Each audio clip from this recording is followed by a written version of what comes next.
একজন মানুষের কাছে এমন একটি মোবাইল ফোন ছিল যা ভবিষ্যৎ দেখতে পারত, কিন্তু লটারি জেতার জন্য এই ফোন ব্যবহার করতে গিয়ে সে খরচের টাকাও ঋণ করে নিয়েছিল। তার ফোন তাকে দেখিয়েছিল 2 দিনের মধ্যেই সেই বাড়ির ভেতর $100 মিলিয়ন মূল্যের একটি কাঁচা রত্ন পাওয়া যাবে। খুব মনোযোগ দিয়ে খোঁজার পর সে সত্যিই সেই রত্নটি পেয়ে গেল, ঠিক যেমনটা ভবিষ্যৎবাণীতে দেখা গিয়েছিল। সঙ্গে সঙ্গে সে রত্নটি নিয়ে একটি জুয়েলারির দোকানে পৌঁছালো। দোকানের একজন কর্মচারী তার শরীরের দুর্গন্ধের কারণে তাকে বের করে দিতে যাচ্ছিল, কিন্তু সৌভাগ্যক্রমে দোকানের ম্যানেজার রত্নটি একবার দেখার জন্য রাজি হলেন। ম্যানেজার যখন মনোযোগ দিয়ে রত্নটি দেখলেন তখন তিনি হতভম্ব হয়ে গেলেন।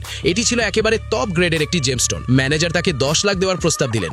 মানুষটি প্রস্তাব না নিয়ে সেখান থেকে চলে যেতে উদ্যত হলো। ঠিক সেই সময় দোকানের মালিক সেখানে এসে গেলেন। তিনি নিজে পরীক্ষা করে বললেন এর দাম কমপক্ষে $200 মিলিয়ন। এই অবস্থায় লোকটার আর কোনো রাস্তা ছিল না।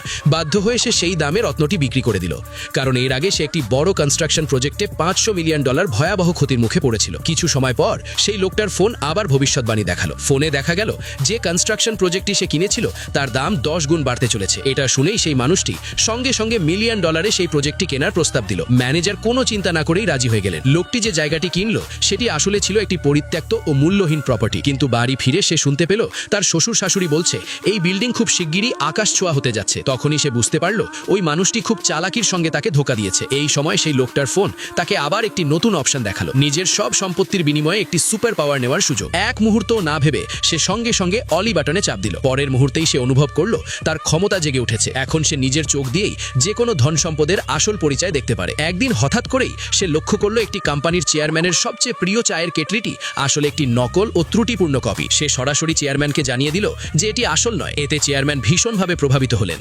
এরপর চেয়ারম্যান তাকে একটি পেন্টিং দেখাতে বললেন, যেটিকে 1000 বছরের পুরনো বলা হচ্ছিল। লোকটি এক নজরেই বুঝে গেল এই পেন্টিংটি আসল। এই ক্ষমতার কারণে সে আসল ব্যবসার দিক থেকেও বড় সুযোগ পেতে লাগলো। নেক্সট পার্টের জন্য সাবস্ক্রাইব করুন।